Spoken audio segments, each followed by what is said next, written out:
মহান বিজয় দিবসের আলোচনা ও ইংরেজি নববর্ষ উদযাপন ও প্রধানমন্ত্রী শেখ হাসিনা সহ কেন্দ্রীয় আওয়ামী লীগের নবনির্বাচিত কমিটিকে অভিনন্দন ও স্বাগত জানিয়ে বুধবার রাতে ওয়েলস নিউপোর্ট শহরে নিউপোর্ট আওয়ামী লীগ ও যুবলীগের উদ্যোগে এক আনন্দসভা ও নৈশভোজের আয়োজন করা হয়।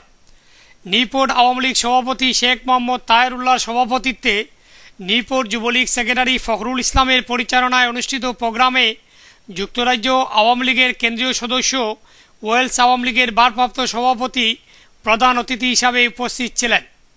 অনুষ্ঠানে নিউপোর্ট আওয়ামী লীগ সেক্রেটারি আব্দুল হান্নান, যুক্তরাজ্য যুবলীগ নেতা সেলিম আহমেদ, নিউপোর্ট যুবলীগ সভাপতি মুজিবুর রহমান, সহসভাপতি শাহ মোহাম্মদ শাফি কাদির সহ ওয়েলস, কার্ডিফ, সোয়ানসি ও নিউপোর্ট আওয়ামী লীগ যুবলীগ ও প্রাক্তন ছাত্রনেতারা বক্তব্য রাখেন।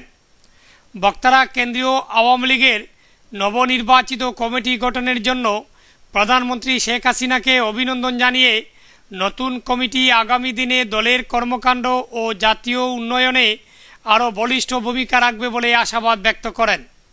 ওয়েলস থেকে মকিস মনসুর, বাংলা টিভি নিউজ।